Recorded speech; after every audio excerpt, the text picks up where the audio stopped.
Breakfast Club is owned by.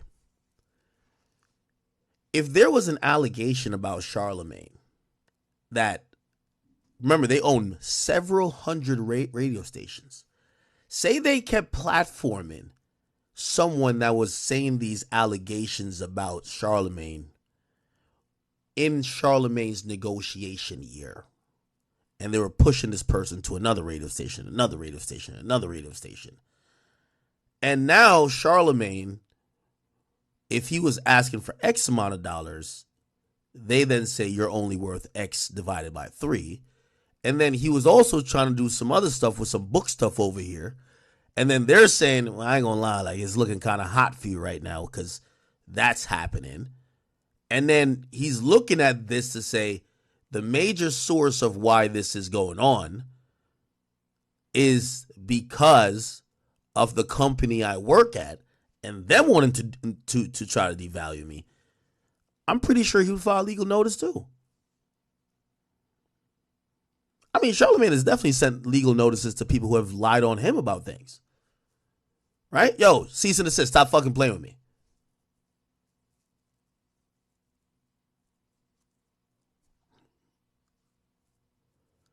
So I'm a little bit hesitant in just blanketly saying filing a legal notice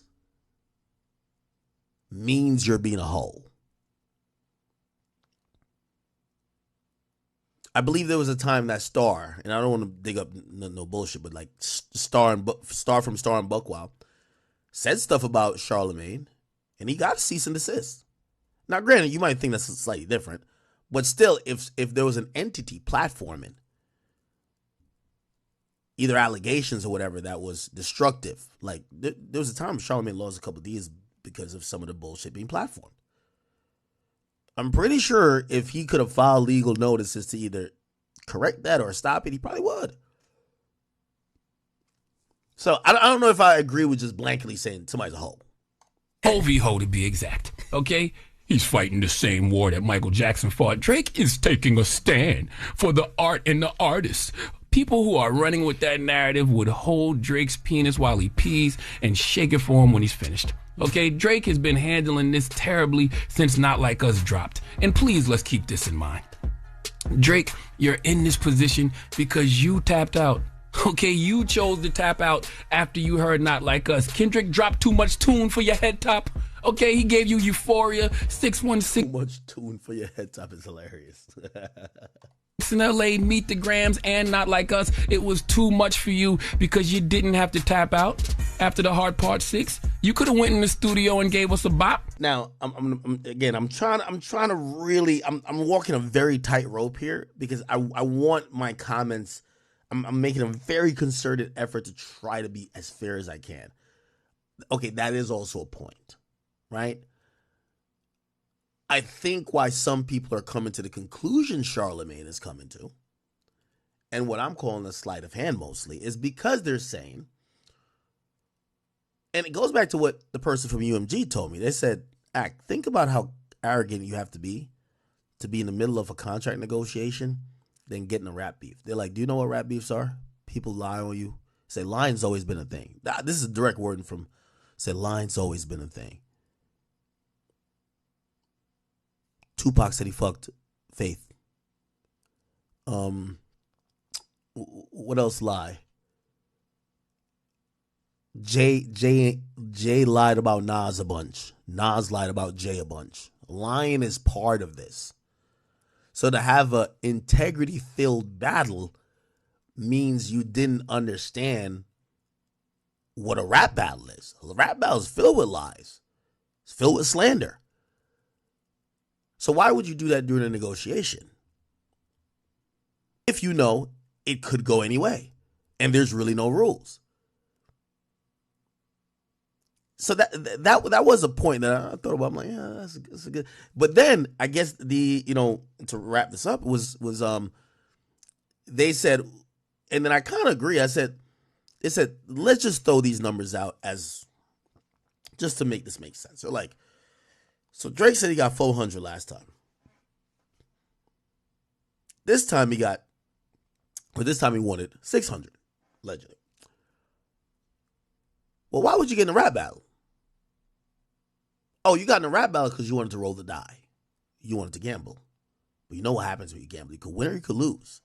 If he had won the rap battle, do you think he still would have asked for that 600 or would have said, give me 7 or 8?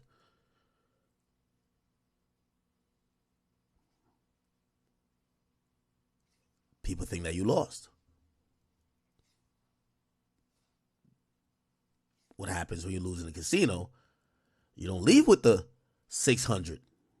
You might only have, maybe luckily, 400 again, or maybe 300. And that did make a little sense because, you know, if you think about it, if Drake did win, you get to ask yourself, does he file the lawsuit? What do you guys think? I don't know. Still damaging allegations. Still was a really popular song. Anyway, let's keep playing this. You the bop guy. You could have got with some ghostwriters, went in the studio and wrote a hit to combat Not Like Us, but you chose not to. You tapped out. Kendrick won, and he told you to squabble up, not lawyer up, but you chose to get the lawyers because you lost the squabble. Please give Aubrey Drake Cram the sweet sounds of the Hamiltons. You are the donkey. Series he's doing. He got the 10-year anniversary of Forest Hill Drive coming in a couple of weeks. Yeah. Just announced Dreamville. Just announced Dreamville Fest. Like, yo, nostalgia will bring you back. You have that much history in the game, Drake. But right now, you need to take a break because this Kendrick tidal wave ain't stopping no time soon. What was Michael Jackson fighting for? Oh, they said they were taking Michael Jackson down because he owned. Okay. Interesting. There's a lot of responses to this. Let me see if I can play a few.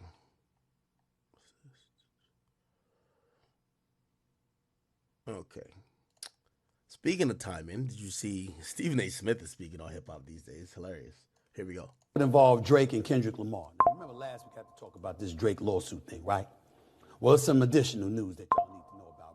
Drake's recent lawsuit against Universal Music Group, UMG, has seemingly backfired, y'all. In a big way, by the way. Inadvertently boosting Kendrick Lamar's streams. The legal filings, which accused UMG of artificially boosting the popularity of Kendrick's diss track, Not Like Us, through streaming bots and payola,